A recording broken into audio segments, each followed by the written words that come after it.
Mi nombre es Mariana Padilla Tirado y a continuación voy a explicar el tema de cáncer de estómago. Para empezar, vamos a hablar un poco sobre el estómago, iniciando con su anatomía. Tenemos que el estómago es un órgano del sistema digestivo especializado en la acumulación y digestión de la comida que ingerimos. El estómago es la parte más dilatada del sistema digestivo que se ubica entre el esófago y el duodeno. Para ser más exacto, está ubicado en la región entre los orificios del cardias y del píloro del tracto gastrointestinal.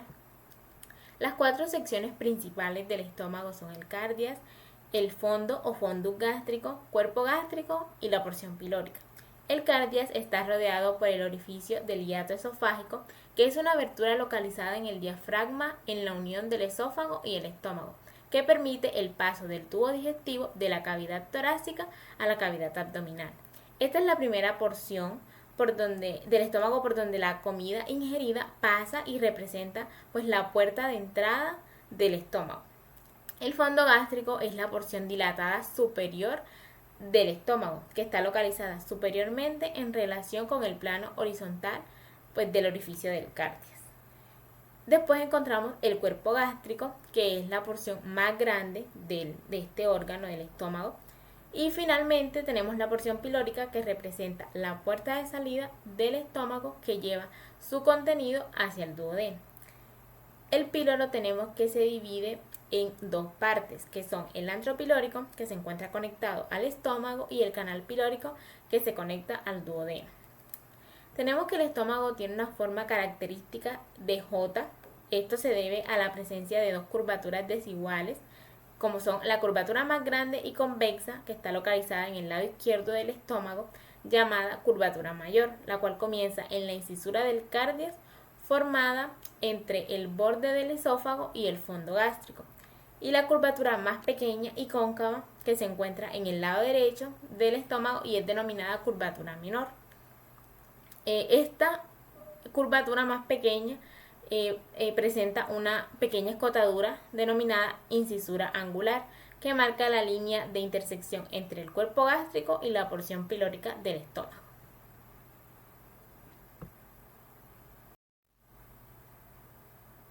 Ahora tenemos la irrigación sanguínea del estómago, la cual se origina en la aorta abdominal y proviene de dos sistemas que se anastomosan a lo largo de las curvaturas, dando origen a varias ramas directas. La anastomosis a lo largo de la curvatura menor se forma por la unión de las arterias gástricas derecha e izquierda, que se originan en la arteria hepática común y en el tronco celíaco. La anastomosis de la curvatura mayor está formada por la unión de las arterias gastromentales, o también llamadas gastroepiploicas, derecha e izquierda, que se originan en las arterias gastroduodenal y esplénica. Ahora, la arteria esplénica también envía las arterias gástricas cortas y la arteria gástrica posterior, las cuales van a suplir directamente al fondo y a la parte superior del cuerpo gástrico. La porción pilórica va a recibir irrigación de la arteria gastroduodenal, la cual es rama de la arteria hepática común.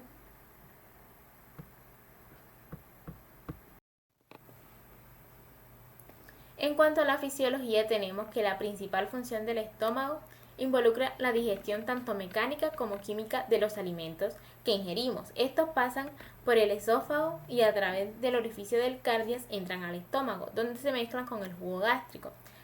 Una vez están en el estómago, contracciones musculares repetitivas van a agitar las partículas de comida, formando fragmentos más pequeños que se mezclan con el jugo gástrico, y a través de la acción de enzimas y ácido clorhídrico van a desintegrarse estos alimentos aún más,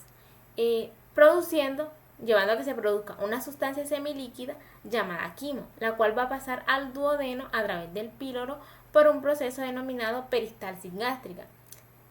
Como el estómago es un órgano muscular, tenemos que este se puede distendir bastante, llegando a acumular hasta 2 o 3 litros de comida aproximadamente. Además de la digestión, el estómago es un órgano que está involucrado también en una pequeña parte de la absorción, especialmente la absorción de agua, cafeína y una pequeña cantidad de etanol. El estómago también juega un papel importante en controlar la secreción y motilidad del tracto digestivo, liberando varias hormonas como gastrina, colecistoquina, secretina y péptido inhibidor gástrico.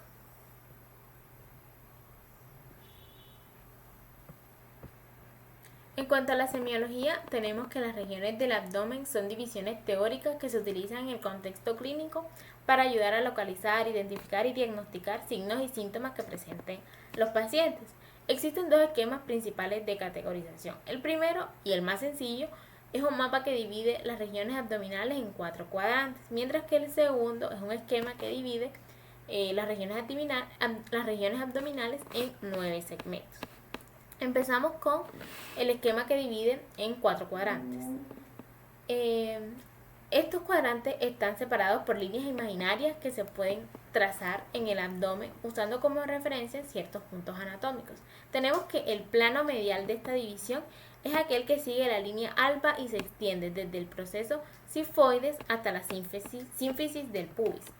Y divide el abdomen a la mitad en forma vertical, mientras que el plano transumbilical es una línea horizontal que transcurre a nivel del ombligo. Estos dos planos se intersectan en el ombligo y se cruzan para dividir el abdomen en 4 cuadrantes, dándonos así cuadrante superior derecho, superior izquierdo, inferior derecho e inferior izquierdo.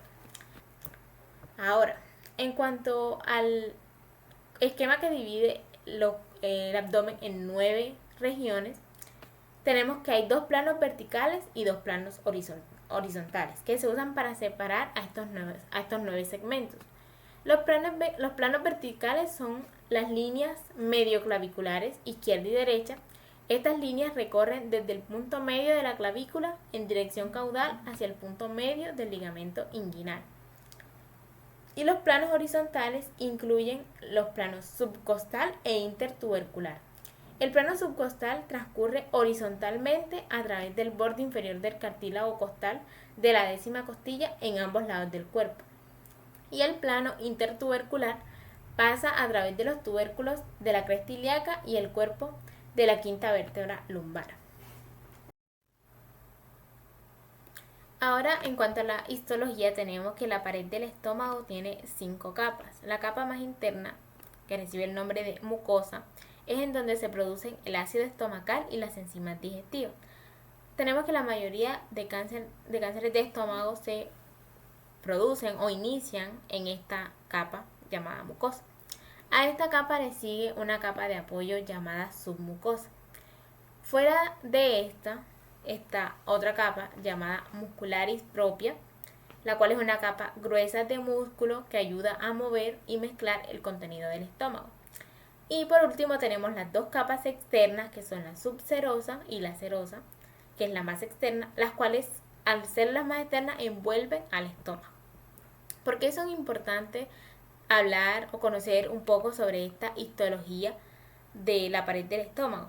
Ya que el saber las capas histológicas del estómago es importante para determinar qué tanto se puede extender el cáncer.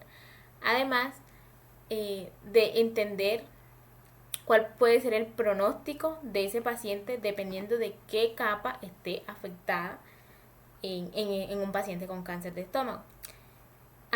A medida que el cáncer crece y va invadiendo hasta la capa más profunda, eso va a implicar que el cáncer sea mucho más avanzado, mucho más agresivo, y por lo que hay que tenerlo en cuenta para adecuar un tratamiento para el paciente. Ahora sí, vamos ya a hablar sobre lo que es el cáncer de estómago. Este cáncer es aquel que se produce por el crecimiento descontrolado de células de la capa interna del estómago, formando así una masa o una úlcera. El cáncer de estómago es un tumor de alta mortalidad, por eso cuando se detecta alguna úlcera gástrica se debe realizar una biopsia para conocer si esta es algo maligno, representa algo maligno o no. El cáncer de estómago es una enfermedad en la que las células cancerosas se forman en el revestimiento del estómago o en cualquier parte de esta y puede progresar a otras partes del cuerpo como a los ganglios linfáticos e incluso ya pues en etapas avanzadas va a invadir órganos cercanos al estómago.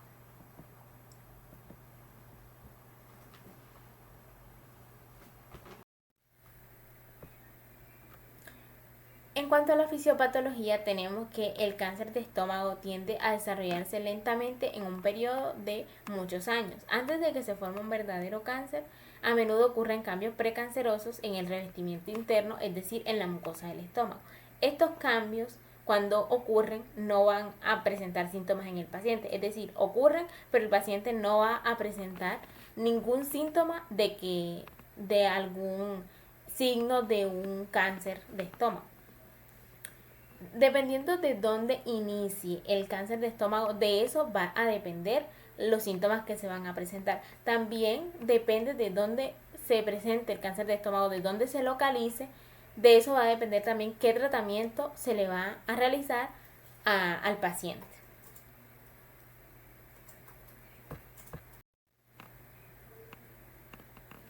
Iniciando con los adenocarcinomas, tenemos que estos representan la mayoría de los cánceres de estómago.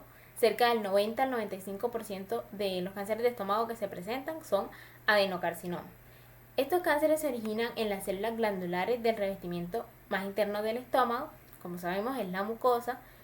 Tenemos que existen dos tipos principales de adenocarcinomas en el estómago, que son el tipo intestinal y el tipo difuso. El tipo intestinal suele tener un pronóstico un poco mejor. Las células cancerosas en este adenocarcinoma son más propensas a tener cambios genéticos que podrían permitir un tratamiento de terapia dirigida con medicamentos, mientras que el adenocarcinoma de tipo difuso tiende a crecer y a propagarse con una mayor rapidez. Aunque es un tipo de adenocarcinoma poco común, este suele ser mucho más difícil de tratar.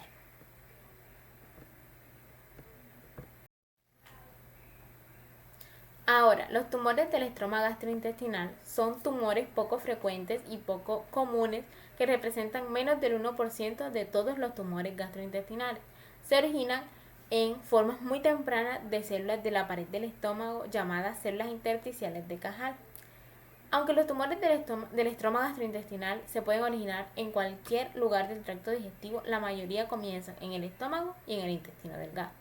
Como ya había dicho, estos tumores del estroma gastrointestinal se desarrollan a partir de las células intersticiales de Cajal. Estas células son las que se encargan de regular el movimiento de los alimentos a través del sistema digestivo.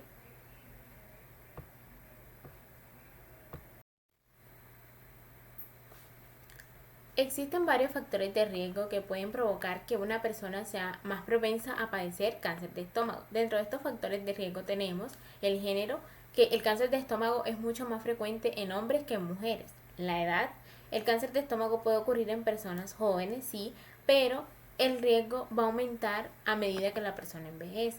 La mayoría de las personas diagnosticadas con cáncer de estómago tienen entre 60 y 80 años. Geográficamente, a nivel global, el cáncer de estómago es más común en Asia Oriental, Europa Oriental, América del Sur y América Central. Esta enfermedad es menos común en África y en América del Norte. Infección por Helicobacter pylori. Las infecciones con la bacteria Helicobacter pylori parece ser la causa principal de cáncer de estómago, especialmente cáncer en la parte inferior del estómago. Una infección prolongada en el estómago a causa de este germen puede ocasionar una gastritis atrófica y otros cambios precancerosos en el revestimiento interno del estómago. Las personas con cáncer de estómago tienen una tasa mucho más alta de infección por Helicobacter pylori que personas que no presentan cáncer. Entonces la infección por este germen se asocia también con algunos tipos de linfoma que se pueden presentar en el estómago. El sobrepeso y la obesidad están asociados a mayores riesgos de cáncer de cardia, es decir, de la parte superior del estómago. En cuanto al cuadro clínico, tenemos que el cáncer de estómago en su etapa inicial pocas veces va a causar síntomas. La mayoría de los cánceres de estómago no se detectan hasta que son ya bastante grandes o de hecho que se han diseminado o han hecho metástasis a otros órganos cercanos al estómago. Cuando el cáncer de estómago comienza a presentar síntomas o si inicia una sintomatología, se pueden ver síntomas como un poco apetito, pérdida de peso, un dolor abdominal, sensación de llenura después de comer solo una pequeña porción de comida, acidez, indigestión, náuseas, el vómito que puede ser con o sin sangre, una acumulación de líquido en el abdomen, se va a ver como un edema, sangre en las heces fecales que podrían causar que estas heces presenten un color café oscuro o negro y una sensación de cansancio o debilidad como resultado de tener un número muy bajo de glóbulos rojos, es decir, el paciente va a presentar una anemia.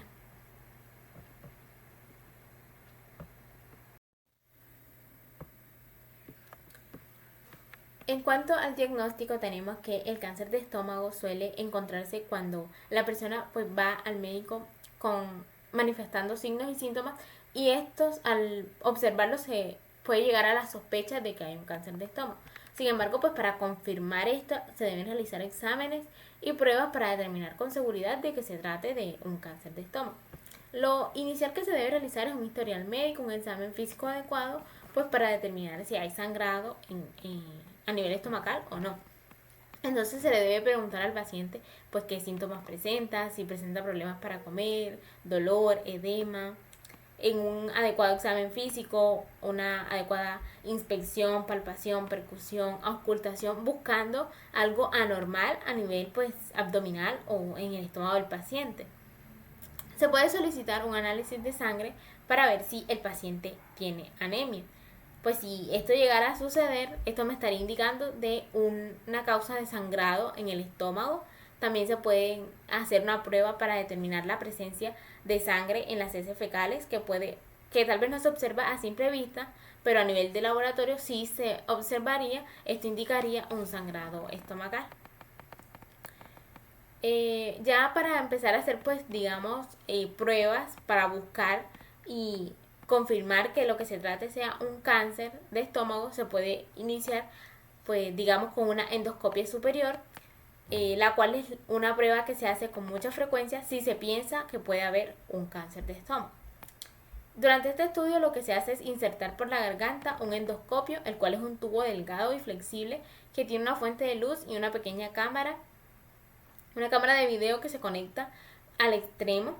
Este instrumento lo que permite es observar el revestimiento interno del esófago y del estómago y la primera sección del intestino delgado. Si se observan áreas anormales, se pueden tomar muestras de biopsia usando instrumentos que se van a pasar a través del endoscopio, y esas muestras de tejido se van a enviar al laboratorio, donde van a ser examinadas con un microscopio para determinar si hay cáncer o no. En algunas situaciones la endoscopia puede ser útil para extirpar un cáncer en una etapa muy temprana o para ayudar a prevenir o aliviar síntomas u otras complicaciones del cáncer de estómago sin necesidad de realizar una cirugía extensa o una cirugía compleja. Otro método para hacer un diagnóstico de cáncer de estómago es la biopsia, que esta se hace cuando se sospecha de un cáncer, o sea, al hacer por lo menos la endoscopia, se observa un área que luce anormal, o en un estudio por imágenes también se observa un área anormal. La única manera de saber con certeza de que se trata de un cáncer es haciendo una biopsia. En esta lo que se hace pues es tomar pequeños trozos, pequeñas muestras, y luego pues de esa área normal para luego mandarlas a patología para que nos digan si se trata de un cáncer o no. Estas biopsias de detección de cáncer de estómago se hacen con más frecuencia durante la endoscopia superior. Si durante esta endoscopia se observa cualquier área anormal en el revestimiento del estómago, se van pasando instrumentos por el endoscopio para tomar muestras y luego realizar la biopsia. Algunos cánceres de estómago pueden originarse muy dentro de la pared del estómago, lo que puede dificultar el hecho de realizar la biopsia con una endoscopia convencional. Entonces, si se sospecha de cáncer que podría estar más profundo, en la pared más profunda del estómago, lo que se puede hacer es una ecografía endoscópica para guiar a una aguja mucho más delgada que pueda llegar hasta la pared más profunda del estómago y obtener la biopsia.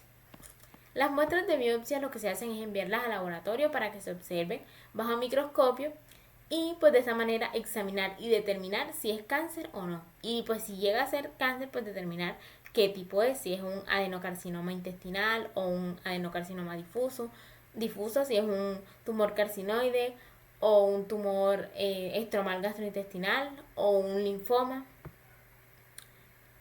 Eh,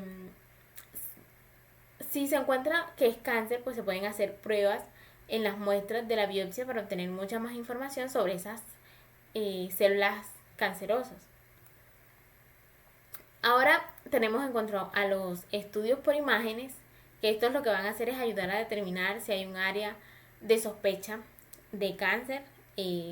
Si vemos un área, nos van a ayudar a ver áreas que tengan como un aspecto anormal y pues saber también cuán lejos se ha podido propagar el cáncer se va a poder ver gracias a estos estudios por imagen. Tenemos la tomografía computarizada, la cual utiliza rayos X para crear imágenes transversales detalladas de los tejidos blandos. Entonces estas tomografías computarizadas lo que van a mostrar es el estómago con bastante claridad y frecuentemente puede confirmar la localización del cáncer. La tomografía computarizada puede mostrar otras partes del cuerpo a las que el cáncer de estómago podría haberse propagado, como el hígado, los ganglios linfáticos. Entonces esto va a poder ayudar a determinar la extensión hasta dónde se ha llegado el cáncer y también pues, puede ayudar a determinar si la cirugía puede ser una buena opción de tratamiento. La ecografía endoscópica se utiliza a menudo para ver hasta qué punto se ha propagado el cáncer de la pared del estómago, en las zonas cercanas o en los ganglios linfáticos cercanos. Para esta prueba, lo que se hace es colocar una pequeña sonda de ultrasonido en la punta del endoscopio. Mientras el paciente está sedado, pues el endoscopio pasa por la garganta hacia el estómago y la sonda se coloca contra la pared del estómago donde se encuentra el cáncer. Se van a emitir ondas sonoras y se va a detectar los ecos a medida que rebotan y que luego se van convirtiendo en imágenes. Entonces se pueden usar estas imágenes para observar las capas de la pared del estómago y para observar los ganglios linfáticos cercanos y otras estructuras que están pues cercanas al estómago. Imágenes por resonancia magnética, pues tenemos que estas pueden mostrar imágenes detalladas de los tejidos blandos pero sin embargo estas utilizan ondas de radio e imanes potentes en lugar de rayos X. Y las imágenes por resonancia magnética son usadas, no se usan con tanta frecuencia como la tomografía computarizada para detectar el cáncer de estómago, pero puede ser útil en ciertas situaciones para pues, buscar si de pronto el cáncer en el estómago se ha diseminado a otros órganos cercanos al estómago.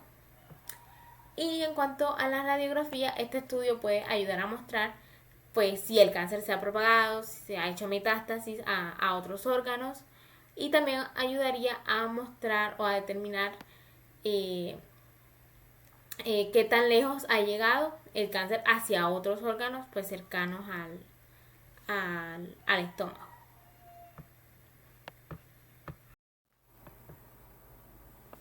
Y para el tratamiento del cáncer de estómago tenemos que la cirugía para el cáncer de estómago suele ser parte del tratamiento contra este cáncer. Si el cáncer no se ha propagado a otras partes del cuerpo, pues también se acompaña con otros tratamientos y pues se ofrece la probabilidad de intentar curar este cáncer. Entonces, una cirugía se puede realizar por dos razones diferentes, que es la cirugía para extirpar el cáncer y la cirugía paliativa. En la cirugía para extirpar el cáncer tenemos que se puede hacer pues para extirpar este cáncer del estómago ya sea parcial o totalmente. Y también se pueden extirpar ganglios linfáticos y otras estructuras cercanas que estén afectadas o que ya el cáncer pues las haya invadido a estas otras partes. Y la cirugía paliativa, si el cáncer está muy propagado, ya en un caso muy grave como para extirparlo por completo, la cirugía puede seguir siendo viable para ayudar a prevenir que el tumor sangre o que el estómago llegue a quedar obstruido debido al crecimiento del tumor. Este tipo de cirugía lo que hace es prevenir o aliviar los síntomas, pero no se espera que cure el cáncer.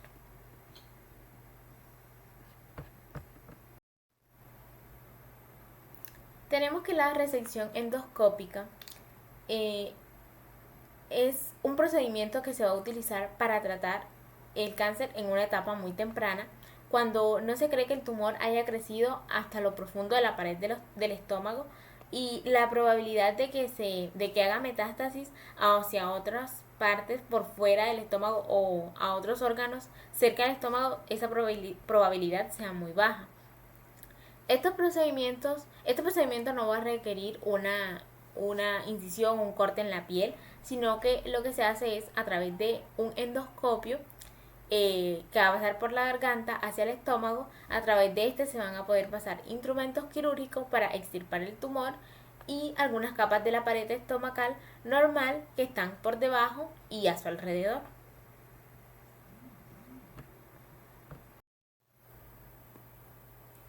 En la gastrectomía subtotal, o también conocida como gastrectomía parcial, tenemos que en esta operación solo se extirpa una parte del estómago. Esto se recomienda a menudo si el cáncer se encuentra solo en la parte inferior del estómago, que en este caso se va a hacer una gastrectomía distal, o se va a utilizar también cuando el cáncer se encuentra solo en la parte superior del estómago, en este caso sería una gastrectomía proximal.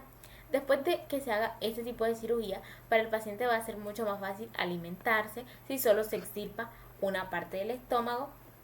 En cambio, si se extirpara el estómago por completo, sería mucho más difícil para el paciente lograr alimentarse bien.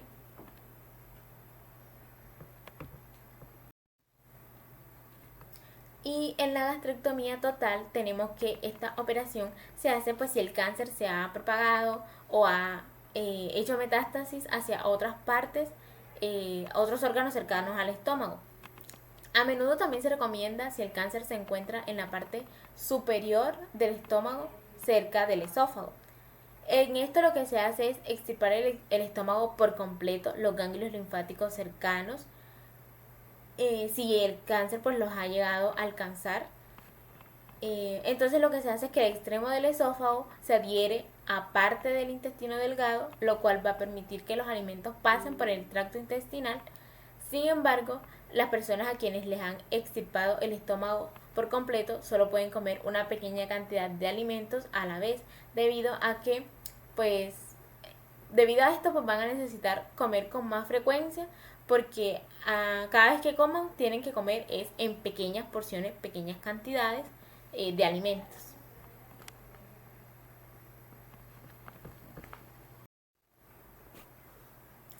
Entonces, comenzando con lo que es la derivación gástrica o también llamada gastroyejunostomía, tenemos que los tumores cuando se encuentran en la parte inferior del estómago pueden crecer lo suficiente como para bloquear el paso de los alimentos. Entonces, una opción para ayudar a prevenir o tratar este problema consiste en una derivación de la parte inferior del estómago. Este procedimiento se va a realizar al adherir la parte del intestino delgado, exactamente del yeyuno, a la parte superior del estómago, lo cual va a permitir que los alimentos salgan del estómago a través de esta nueva conexión.